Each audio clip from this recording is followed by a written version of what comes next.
Hey guys, welcome to my YouTube channel the college Pathshala. आज हम semester 2 company law के बारे में पढ़ेंगे। कंपनी लॉ के जो भी एग्जाम ओरिएंटेड क्वेश्चंस है वो सारे के सारे हम इस टॉपिक में, इस वीडियो में या फिर मे बी 2-3 वीडियोस में हम कंप्लीट कर लेंगे। ठीक है। इसके अंदर वैसे तो मैंने सारे के सारे पीवाई के और इम्पोर्टेंट क्वेश्चन ही डाले हैं। ठीक है। बाकी और जो डिफरेंस बिटवीन है और शॉर्ट नोट्स टाइप के क्वेश्चंस है वो आपको आगे वाली 2-3 वीडियो में दिख जाएंगे। चलिए अब हम शुरू करते हैं। सबसे पहले समझते हैं कंपनी क्या होती है। Company is an artificial legal person created by law having separate existence from its member. यानी कि कंपनी एक आर्टिफिशियल लीगल पर्सन होती है जिसे लॉ क्रिएट करता है। सिंपल लैंग्वेज में कंपनी खुद एक अलग आइडेंटिटी रखती है। इसके ओनर्स और कंपनी दोनों अलग होते हैं। ठीक है। अब आते हैं हम इसके फीचर्स पे। पहला फीचर्स क्या है इसका? Artificial legal person. Artificial legal person क्या होता है? इसके अंदर कंपनी इंसान नहीं है, लेकिन लॉ इसे एक पर्सन की तरह राइट्स देता है। ठीक है। सेपरेट लीगल आइडेंटिटी क्या मतलब क्या होता है कि कंपनी और उसके मेंबर्स दोनों ही क्या होते हैं? अलग होते हैं। परपेचुअल सक्सेशन जो हमारा थर्ड फीचर है, ये हमारे को ये बताता है कि जो मेंबर्स है वो क्या होते हैं? आते जाते रहते हैं, लेकिन जो कंपनी है वो क्या होती है? चलती रहती है। वो मेंबर्स के ऊपर डिपेंड नहीं होती है कंपनी। लिमिटेड लाइबिलिटी, मेंबर्स की लाइबिलिटी लिमिटेड होती है। ठीक है। उसके एक अपनी एक लिमिटेड टर्म्स होते हैं, लाइबिलिटीज होती है। और हमारा फिफ्थ पॉइंट है कॉमन सील। कॉमन सील क्या होता है? ये कंपनी का एक ऑफिशियल सिग्नेचर माना जाता है। मतलब कि ये एक पर्टिकुलर कंपनी की क्या होती है? एक तरीके की पहचान होती है। अब हमारा 6 पॉइंट है ट्रांसफरेबिलिटी ऑफ शेयर्स। यानी कि इसका मतलब हुआ कि जो शेयर्स है, शेयर्स को दूसरे पर्सन को ट्रांसफर किया जा सकता है। इसके अंदर हम लोग क्या कर सकते हैं? शेयर्स को दूसरे पर्सन पे ट्रांसफर कर सकते हैं। अब हमारा 7th पॉइंट है सेपरेट प्रॉपर्टी। सेपरेट प्रॉपर्टी का मतलब क्या हुआ कि कंपनी की प्रॉपर्टी कंपनी की होती है, शेयर होल्डर्स की नहीं होती। ठीक है। इससे रिलेटेड एक एग्जांपल भी है, वो हम समझेंगे तो और अच्छे से समझ में आएगा कि if a company takes a loan its members are not personally liable, the company is liable. ठीक है। यानी कि अगर कंपनी लोन लेती है और लोन रीपे नहीं कर पाती तो शेयर होल्डर पर्सनली रिस्पॉन्सिबल नहीं होंगे, वो कंपनी खुद ही क्या होगी? उस चीज के लिए रिस्पॉन्सिबल होगी। ठीक है। अब हम आते हैं अपने दूसरे टॉपिक। क्या है हमारा? Pre incorporation contract. A contract entered into bye promoters on behalf of a company before the company is legally formed. मतलब क्या हुआ इसका कि ये एक तरीके का कॉन्ट्रैक्ट होता है जो कंपनी के ऑफिशियल रजिस्टर्ड होने से पहले प्रमोटर्स क्या करते हैं? इसको प्रमोट्स करते हैं ऑन द बिहाफ ऑफ किसके? कंपनी के। ठीक है। इसके दो टाइप्स है, लीगल स्टेटस और लाइबिलिटी।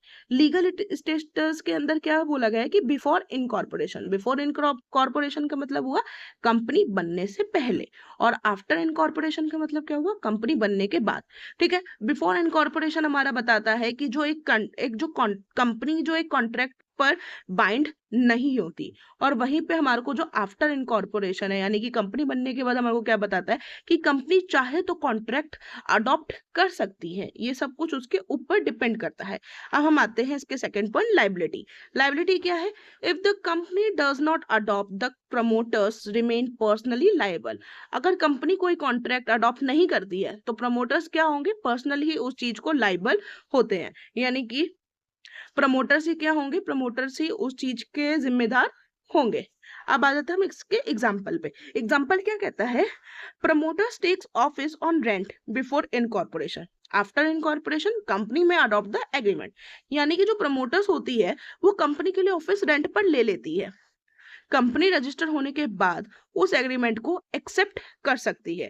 ठीक है। यानी कि क्या मतलब हुआ इसका कि जो प्रमोटर्स है वो क्या करेंगे? कंपनी को ऑफिस के कंपनी के लिए ऑफिस को क्या कर लेंगे? रेंट पे ले लेंगे, और जब वो रजिस्टर हो जाएगी उसके बाद वो कंपनी अपना एक एग्रीमेंट बनाती है जिसके अंदर वो अपना रेंट वगैरह के बारे में बताती है कि हाँ ठीक है भाई, अब से ये हमारा हुआ, तो जो रेंट की जिम्मेदारी होगी वो किस चीज की होगी? कंपनी की होगी, प्रमोटर्स की नहीं होगी। अब हम आ जाते हैं तीसरे टॉपिक पे, प्रोस्पेक्टस, मिसस्टेटमेंट एंड रेमेडीज। इसका मतलब क्या है? Prospectus, misstatement and remedies. इसको समझने से पहले हम ये समझ लेते हैं प्रोस्पेक्टस क्या है। प्रोस्पेक्टस एक डॉक्यूमेंट होता है जिसे कंपनी पब्लिक को शेयर खरीदने के लिए इनवाइट करती है। ठीक है, प्रोस्पेक्टस क्या है, एक तरीके का डॉक्यूमेंट होता है जो कंपनी क्या करती है, पब्लिक को शेयर खरीदने के लिए क्या करती है, इनवाइट करती है, उनको बुलाती है अपने पास। अब इसके लिए मिस स्टेटमेंट क्या होती है, फॉल्स स्टेटमेंट और omission of a material fact in prospectus. यानी कि जब प्रोस्पेक्टस में गलत इंफॉर्मेशन दी जाए या फिर इंफॉर्मेशन फैक्ट को छुपाया जाए तो उसको हम क्या बोलते हैं, मिस स्टेटमेंट बोलते हैं। ये इसके बातों से ही पता चल रहा है कि भाई अगर कोई प्रोस्पेक्टस है जो क्या क्या क्या कर रहा है, कंपनी के लिए पब्लिक को शेयर खरीदने के लिए इनवाइट कर रहा है, अगर वो गलत इंफॉर्मेशन डालेगा तो उससे क्या होगा, उससे हमारा एक मिस स्टेटमेंट होगी। इसके रेमेडीज क्या होते हैं, recession of a contract. First क्या था हमारा, recession of a contract, investor can cancel the contract. ठीक है, इन्वेस्टर क्या कर सकता है, कॉन्ट्रैक्ट को कैंसिल कर सकता है। सेकंड क्या है, डैमेजेस फॉर डिसाइड। इसके अंदर क्या होता है कि क्लेम कंपेंसेशन फॉर लॉस, यानी कि इन्वेस्टर कंपेंसेशन कंपेंसेशन क्लेम कर सकता है इसके अंदर। ठीक है, जो भी कोई लॉस होगा उसके लिए वो क्या कर सकता है, कंपेंसेशन क्लेम कर सकता है, कंपेंसेशन मांग सकता है। अब compensation under companies act, compensation under companies act क्या होता है कि डायरेक्टर और प्रमोटर्स क्या होते हैं, इसके लिए लाइबल होते हैं। यानी कि डायरेक्टर्स और प्रमोटर्स को कंपेंसेशन देना पड़ सकता है। ठीक है, अब क्या है fourth point, criminal liability. Criminal liability का मतलब क्या हुआ, imprisonment and a fine for fraud. यानी कि फ्रॉड प्रूफ होने पर फाइन और इम्प्रिजनमेंट हो सकती है। यानी कि हमारे को अगर पता चला कि कोई फ्रॉड हो रहा है तो वो क्या होगा, उस कंपनी के ऊपर क्या हो सकता है कि उस कंपनी पे फाइन लग सकता है, या फिर क्या हो सकता है कि उसके लिए उसको जेल भी हो सकती है। Example, if profit are shown higher in a prospectus then actual investor can claim damages। ठीक है, अगर कंपनी प्रॉफिट को झूठा या फिर बड़ा चढ़ाकर दिखाए और इन्वेस्टर को नुकसान हो जाए तो इन्वेस्टर क्या कर सकती है, डैमेज क्लेम कर सकती है।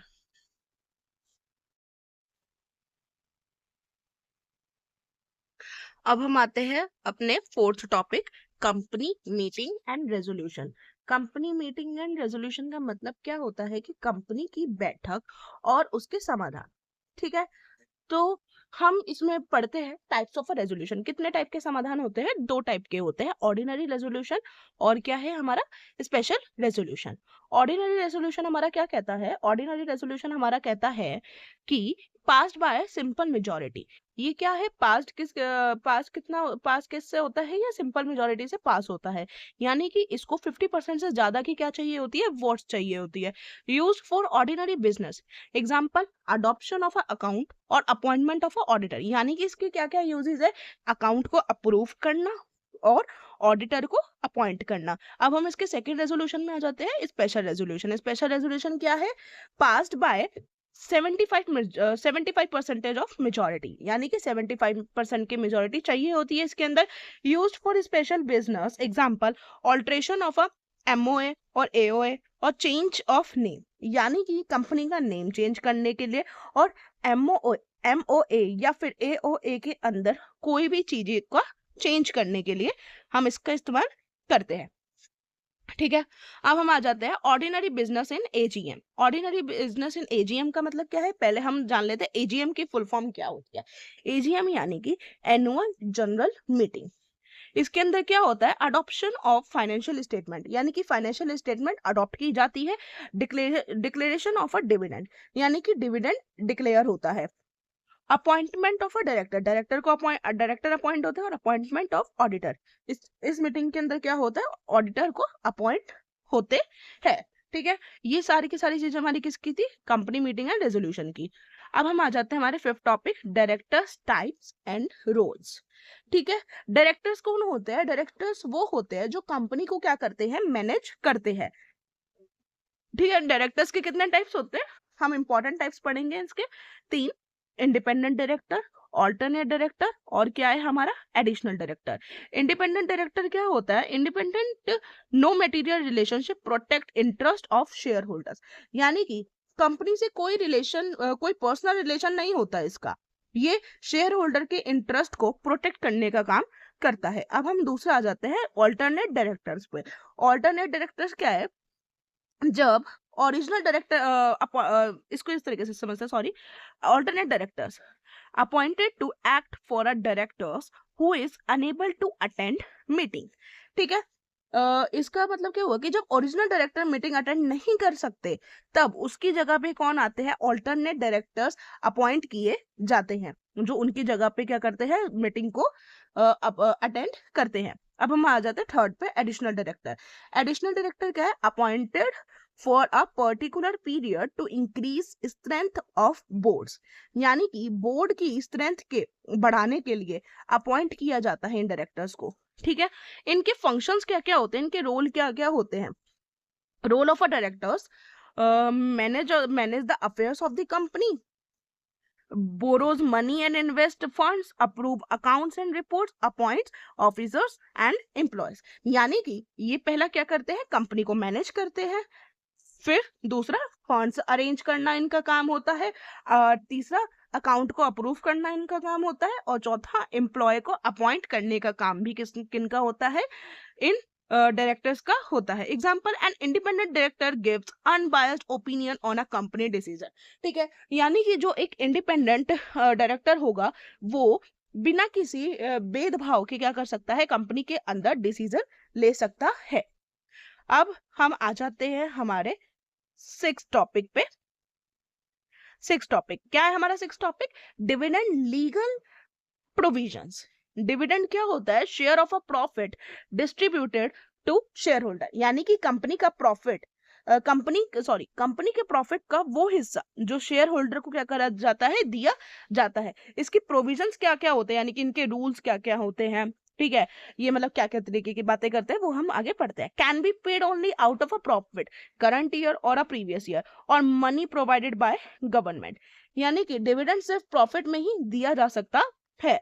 Depreciation must be provided. Depreciation क्या होती है, डेप्रिसिएशन डिडक्ट करना भी इसके अंदर जरूरी होता है। ठीक है, अगर कभी लॉस भी आया तो हमारे को उस चीज को भी थोड़ा मतलब डेप्रिसिएशन को भी क्या करना पड़ेगा, इसमें से डिडक्ट करना पड़ेगा डिविडेंड में से। Transfer to reserve may be made. ठीक है, ट्रांसफर को रिजर्व करा जाता है। Must be declared in AGM, AGM में मतलब कि एनुअल जनरल मीटिंग में इस चीज को डिक्लेयर किया जाता है। ठीक है, payment with in 30 days of a declaration. ठीक है, डिक्लेरेशन के 30 दिन के अंदर क्या होती है, पेमेंट हमारी होनी चाहिए। और unpaid dividend transfer to unpaid dividend account, unpaid dividend को अनपेड डिविडेंड अकाउंट में ट्रांसफर किया जाता है। Example, XYZ Limited earns profit after depreciation and declares dividend to shareholders in AGM। ठीक है, यानी कि कंपनी प्रॉफिट अर्न करती है और एनुअल जनरल मीटिंग में शेयर होल्डर्स को डिविडेंड अनाउंस करती है कि भैया इतना इतना पैसा तुम सबको क्या होगा, मिलेगा। समझ आ गया। अब हमारा आ जाता है सेवेंथ टॉपिक हमारा क्या है, auditors appoints and removal. Auditors को कब अपॉइंट किया जाता है और किस वजह से इनको रिमूव किया जाता है।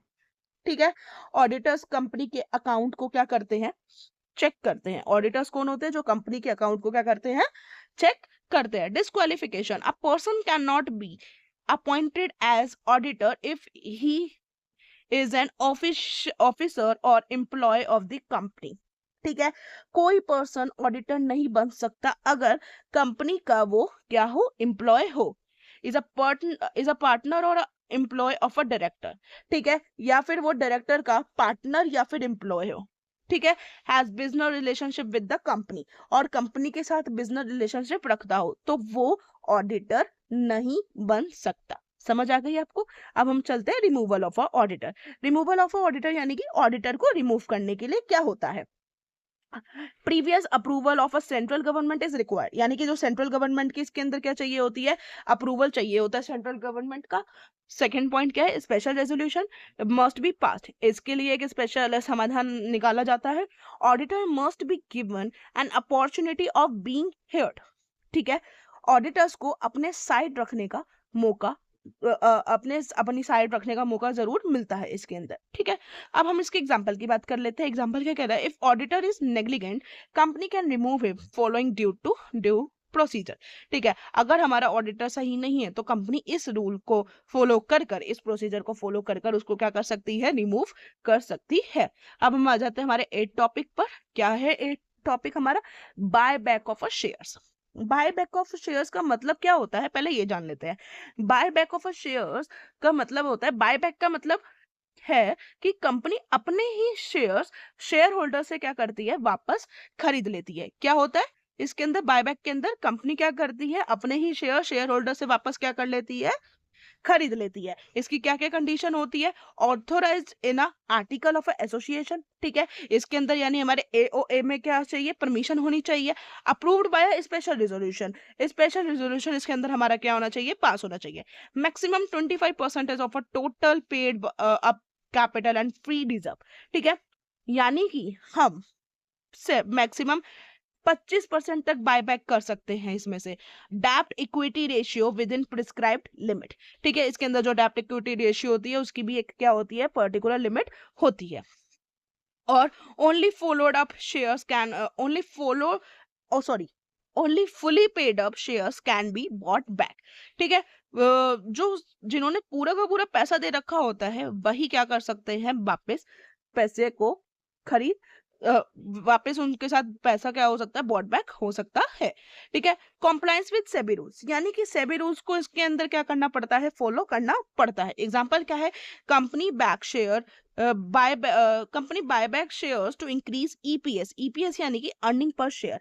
कंपनी क्या करती है, अर्निंग पर शेयर बढ़ाने के लिए शेयर्स को बाय बैक करती है, ठीक है। आई होप आपको ये सब चीजें समझ में आ रही होगी। मैंने बहुत ही ज्यादा इजी वे में इसको समझाने की कोशिश करी है।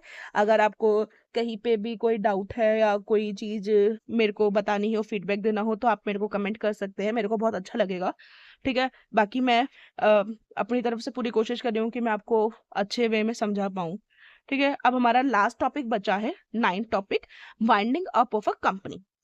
Winding up of a company का मतलब क्या होता है कि closing the business and settling the affairs, यानी कि इसका मतलब है कि कंपनी को बंद करना और उसके अफेयर्स को सेटल करना, ठीक है। टाइप्स क्या होते हैं इसके, टाइप्स होते हैं हमारे कंपलसरी वाइंडिंग अप और voluntary winding up. Compulsory winding up का मतलब क्या होता है कि ऑर्डर्ड बाय एनसीएलटी, एनसीएलटी के ऑर्डर से ये क्या होती है, कंपनी वाइंडिंग अप होती है। इसके रीजन क्या क्या होते हैं, यानी कि ग्राउंड्स, ग्राउंड्स का मतलब क्या हो गया, रीजन, रीजन क्या क्या होते हैं, इनएबिलिटी टू पे डेब्ट्स, फ्रॉड और अगेंस्ट पब्लिक इंटरेस्ट, यानी कि डेब्ट पे ना करना, फ्रॉड करना, पब्लिक इंटरेस्ट के अगेंस्ट काम करना। इसकी वजह से क्या होती है, कंपनी को ऑर्डर दिया जाता है कि वो क्या कर सके, अपने बिजनेस को बंद कर दे। वॉलेंट्री वाइंडिंग अप का मतलब क्या होता है कि कंपनी खुद डिसाइड करे कि कंपनी खुद डिसाइड करती है इसके अंदर कि उसको बंद होने के लिए, ठीक है। By members when company is solvent, ठीक है। कौन इसके अंदर डिसाइड करता है, अगर मेंबर डिसाइड करते हैं तब व्हेन कंपनी इज सॉल्वेंट। और दूसरा by creditors when company is insolvent.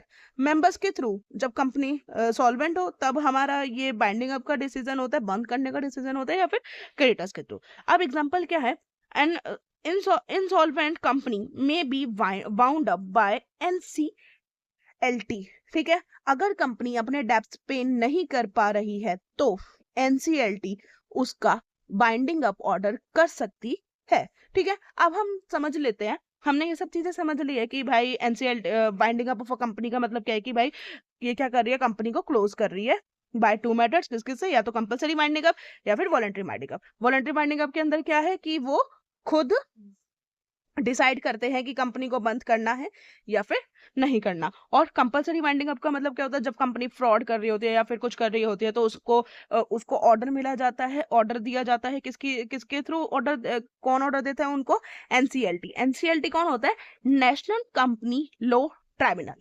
इसका फुल फॉर्म आप कहीं पे लिख लेना, क्या है इसका full form, national company law tribunal, ठीक है। ये ऑर्डर देती है कि भैया तुम अब क्या करो, इसको अपने बिजनेस को क्या करो, बंद करो।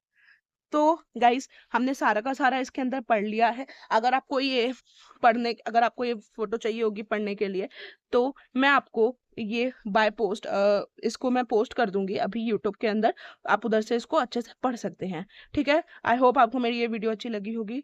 So please like, subscribe and share with other students, ठीक है।